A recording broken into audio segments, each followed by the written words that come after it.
Hi, I'm Shoestring Jay and welcome back to my channel where I talk about all things thrifty, frugal and money saving. And today I thought that as the weather is still really quite nice here in the UK, and in actual fact it's cooled down, which has made it a bit nicer and more bearable in my view, I thought I would talk about some cheap days out and just some ideas for cheap days out. But firstly, before I go into any detail on that, I thought I would mention a product I was sent to review, which is a cooler backpack, like a padded insulated picnic bag, but it's in backpack form, which is great because we really wanted one of those, from a company called Lifewit. So they do a whole range of different insulated bags, and we thought the backpack one was the most practical for us because we do tend to go walking and take a picnic with us. So lugging bags around, shoulder bags get a bit uncomfortable, don't they, on your shoulders, and just ones with handles that you have to lug around are not great really, not practical when you're on a long walk. So a backpack suits us to the ground. So they asked if I wanted to review this product. I jumped at that because, as I say, I thought it was quite useful. So I'll show you how I got on with that first. I used it for a recent family party. It was supposed to be a trip to the beach, but we decided it was all a bit too much for my parents, so we had it in their back garden. But I took the picnic anyway, so I'll show you how I get on with that. I'll show you the product first, see what you think. So I've been sent a little package from a company called Lifewit. I think that's how you pronounce it. And they asked me if I wanted to try out some of their cooler bags, and I thought, well, actually, I'd really like a cooler backpack because we do lots of picnicking on our walks and we often think it would be really useful to have a cooler backpack, so that's what they've sent me. So let's have a look at it.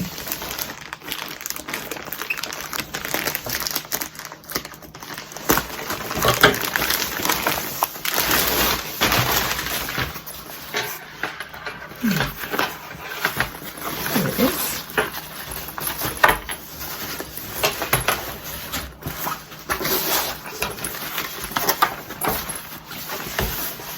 Looks good, doesn't it? Oh, it's very roomy. Look at that. Wow, you can get loads in that. It's got pockets at the front as well. That looks quite good. Lifewit is the brand. We've actually got a picnic this coming Sunday and we're going to have the girls with us, so we're going to have food for 5, and I think actually that'll probably fit in there. It's also got a zippy pocket at the front, so you could put, I don't know, cutlery or whatever in there. Another zip there. Got a little pocket there as well with Velcro fastening, and then it has another zippy pocket at the top, so you could put plates in there if you really wanted to be that posh. So that's looking very promising, and then it's got adjustable straps obviously, and the cat's very interested in this. She wants to see this. It's quite good, isn't it? I'm looking forward to using that. Sunday morning, and I'm about to start a marathon sandwich making session. So I'll show you what I'm going to put in. Nothing too exciting, but I'll show you what I'm going to put in anyway. Made some egg mayonnaise, everybody's favourite. Got my butter ready to go, melted. Some Dijon mustard because I'm going to put that in with the ham. I've got ham sandwiches. I've got some cucumber that's from the garden. Just 2 tomatoes so far. And big block of cheddar, I'm going to grate that, and I'm going to make some white and some brown. I managed to pick up a reduced multi-grain loaf yesterday. That'll be fine today. So yeah, just about to get going on that. God, this is a massive block of cheese. Got it from Lidl. Just they're kind of, I have a value range, but they're basic kind of cheese. I think it's perfectly fine.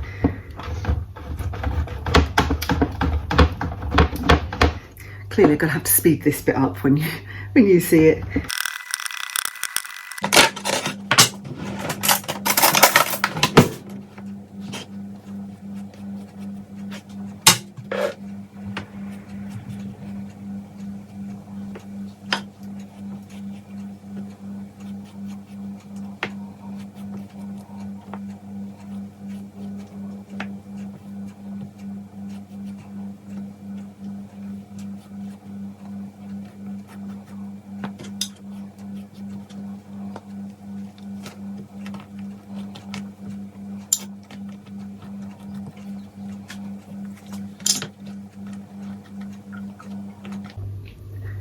So egg mayo first.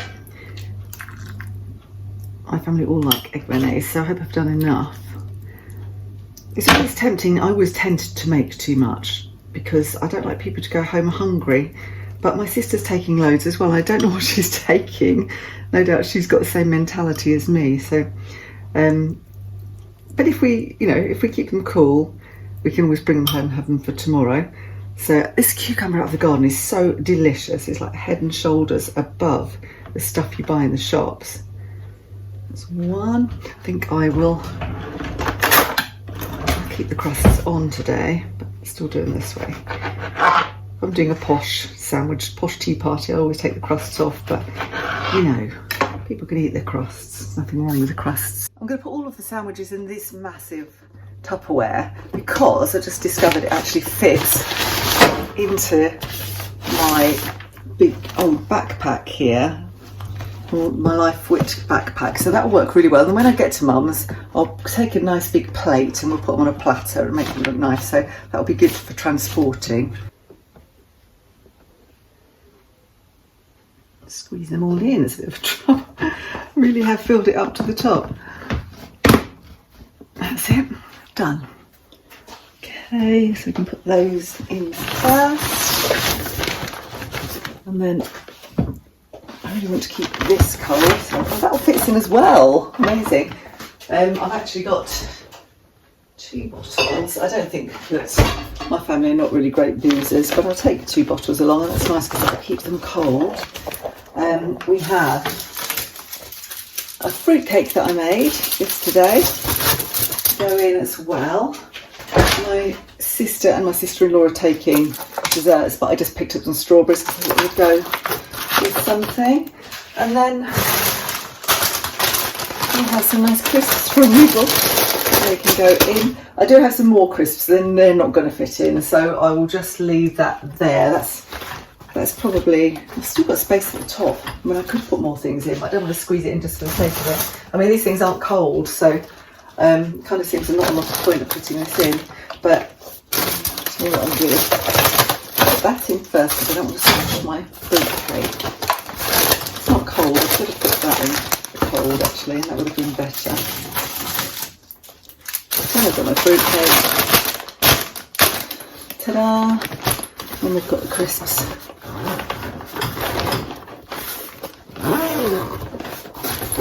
Zip it all up. So you can put things in here as well, but I haven't got anything to go in here, but things like plates and cups and maybe glasses or plastic Prosecco glasses. You put cutlery in the front pocket there or here, but we don't need that today, so, or sauces and things like that. So yeah, that's good. So I've got a lot of stuff in here, so that would be really quite hard to carry if it had to go in a carrier bag. It's so much easier to walk stuff about on your back. Luckily, I've only got to go as far as the car. So at Mummy's. Hello, Mummy. Hello. We're just going to open the picnic. So all the sandwiches are out and the crisps. Daughter's made a sausage plat. This was the potato salad from Lidl. It's actually really nice. My sister's going to arrive shortly with a bit more food. So the first thing I would say when you're looking for ideas for cheap days out is to really get to know your local area.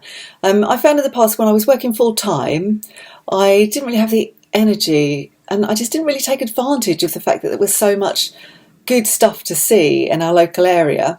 And then once I started working a bit less and realised that actually a bit of research would be really useful, then I really started looking into what we've got locally. Once we also got Archie, having a dog, it really makes you look for different walks to do. So we're always having to walk. We like to go to different places, but you don't have to have a dog to do that. We have always walked actually, so we did know quite a lot of the local walking routes. But if you really explore the local area first, then that doesn't cost you much in transport and you can check out what's free. I think personally that getting out into nature is just brilliant. It's such a good foil for sitting indoors all the time in an office or in a classroom or wherever you are every day, wherever you work. You're indoors a lot nearly always, unless you're lucky enough to be a park ranger or something like that. You're indoors a lot. So make your days outside, get some fresh air and sunshine and vitamin D, and it'll be really good for your health. It gets some good exercise as well. And go into your tourist information centre locally. A lot of those things on display will be marketing brochures, and there'll be paid things, but you'll also find you can get a free walking map. You can get bicycle maps as well, usually from your tourist information. You can find out where the free stuff is. They might have an events list, and some of those will be cheap or free. So get to know your local tourist information centre, and also look on your council website. So your local council, and that might be your district or your borough council, it might be your county council, it might even be some of the parish councils and town councils have websites. And people often, advertise what's going on. If you put in what's on whichever county or town you're in on the internet, you'll quite often get those lists from the local council, but other places as well. So do some research into your local area. The other thing to really look at, and you can get these from your council website, is free museums. So we're so lucky in the UK now that most of our museums are free, and use them. The ones in your local area, support them, use them. And then, when the council are looking at cutting back on things, if lots and lots of people use the free museums, they're not going to cut back on those, are they? We have some good museums. We also have a castle. We do have to pay for the castle, so it's not something we do all the time. But the castle has beautiful gardens which are open to the public, and we do take advantage of those. And they have lots of events in there. Sometimes they're free events, so that's something to think about. If you're anywhere near London, you maybe have seen the Sky Garden, and we went there there's a video of a trip to London that we took, and we went to the Sky Garden at night, and it was amazing. The views were stunning, but they're spectacular in the day as well. So that's a free thing. You don't have to pay anything. All the big museums in London and in our big cities generally, not just in London. I'm going to talk about that because I'm only an hour away from London. But I understand that, there are great museums elsewhere as well that are all free. So, use them, go and explore them. You don't have to go with kids. We went without any children. We really loved it. And also really explore the footpaths in your local area. You can look on the Ramblers Association website. It's not free to join them, but it's not very much, and you could join in with your ramblers. They go all over the place, and there might be lots of routes that they can show you that you might not have considered.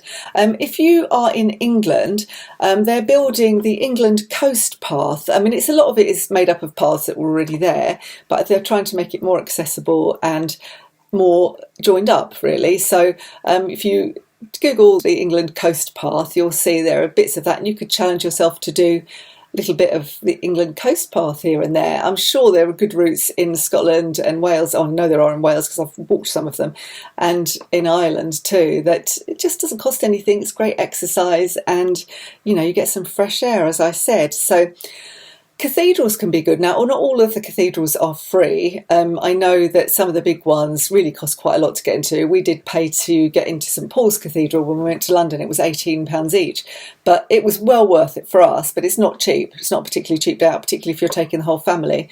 But most cathedrals are free. We went into Norwich Cathedral on a recent visit, and that was free. I think they asked for a donation.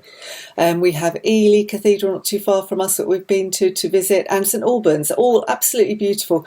And the thing is, even if you're not religious, cathedrals have such a kind of atmosphere of peace, don't they? That they're lovely. They're like a retreat to go to visit a big old cathedral. They have beautiful stained glass, and they're really nice to go to visit.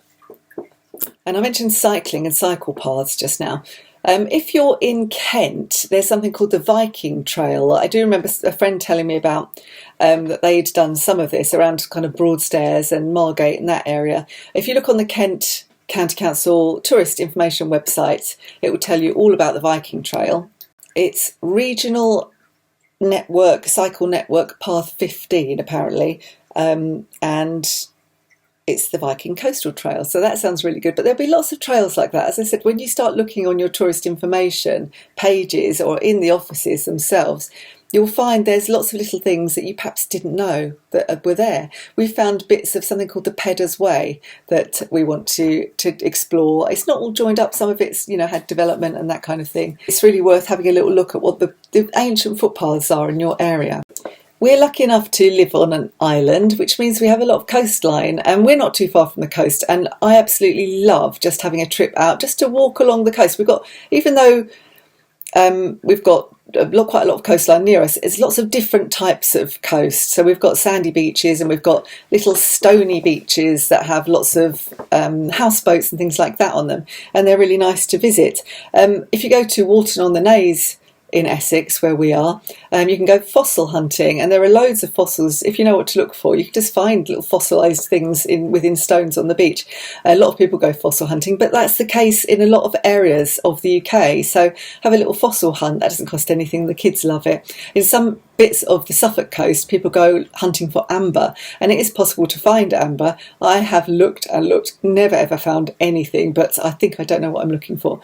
But if you go somewhere like Southwold, they've got an amber shop because they find so much amber locally. As I said, you could do an internet search, and you can Google maybe free things to do in Essex, Norfolk, Yorkshire, wherever you are. I did that, and this is what I found. I found the Great British Life website, which seemed quite helpful. So this is what I found just locally to us. So free mazes, like normally in farmers' fields, you can go. There was even a sunflower maze, I think. Free mazes, it's great for children. Free cathedrals, as I've mentioned, there were several. Free museums, including not far from us, the Tiptree Jam Museum. And I really love quirky little one-subject museums because they're always really interesting. Coastal trails, I've already mentioned. I could have gone to a windmill for free. A watermill, which opened every Sunday in the summer for free. There were 2 old priories that you could walk around. They were actually ruined, but in lovely parkland. There were various nature reserves that you could visit for free.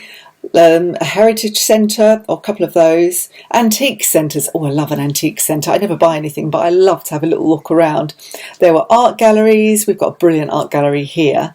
And we have a castle as well locally, which is free. We say we've got the paid one, but there's also Hadley Castle, which you can go and look around for nothing. It is a ruin, but it's still interesting to go and see. So that's just from one search that took me 5 minutes. And all of those things are completely free. And if you also did a search for cheap things to do in wherever you are, you can come up with things like talks. Our local Essex Wildlife Trust does things like bat walks, and in the evening, you do have to join the trust, but we belong to the Essex Wildlife Trust. It costs us, we pay £5 a month, it's nothing, is it? And then you can go and join them on these different walks in the evening, which are free, and they're just really fun. You can see all sorts of nature, and it's really good if you've got a guide. You don't really know what to look for otherwise. You can go and visit the centres and take the kids. They do pond dipping sessions. They do a lot of stuff in their holidays as well if you've got children, but you can't take dogs around there. So that's what we find with Archie. We have to leave him at home if we want to go into the wildlife trusts. But there's so many things that you can do when you start to look. Even just grabbing some cricket bats or some rounders bats and some balls, a football, and going with a group of friends over to your local parks. The council website will show you all the parks in your area. They'll tell you which ones have like playgrounds for children, which ones are maybe have football areas, which ones are just good for dog walking. So explore things like that. So it is possible to have a lot of free or cheap days out in your local area. You just have to do some research. The other thing is look on Facebook. Facebook, if you sign up for events, will give you loads of different events. Friends will suggest events. And, it's worth looking at things like that. We've got an eco festival coming up soon here, which is free. And there's just all sorts of interesting things when you start looking. And the other thing I noticed on the post office window, that's a good place to look, was a garage sale trail. Well, obviously, if I go to that, I'm going to spend money. But you could give the kids £5 each, or their pocket money, whatever their pocket money is, and let them go and find some little toys and things on the garage sale trail. Get to know some of your neighbours, have a little chat with people in the local area, and it makes a really nice day out. So those are just a few thoughts for getting free and cheap days out that you might want to consider. And always take a picnic. That's going to be your biggest money saving thing, particularly if you have a family, you've got children with you. It can be so expensive to buy food out. It really adds to the cost of your day. And so we always take a flask, we always take a picnic, we take drinks and water and stuff, and it saves us loads of money. And the other thing it saves, packing a picnic, I find, is that you don't have to queue up for ages. If you're at somewhere popular, a popular attraction, you're having to queue for ages to get a burger or whatever it is you want to get, or a cup of tea and a sandwich, and the kids get fed up. And if you've got it with you, you can just sit down, have your picnic, find a nice shady tree to sit under or a bench or something, and it really takes some of the stress out of your day as well. So it's definitely worth it, and it's worth getting a decent cooler bag. So you could bear Lifewit in mind if that's the kind of thing you want. I will leave the links below in my description box. If you enjoyed this video, please do give me the thumbs up and subscribe. If you subscribe, you can hit your notifications bell and you'll know each time I publish a video. I'll see you next time. Bye for now.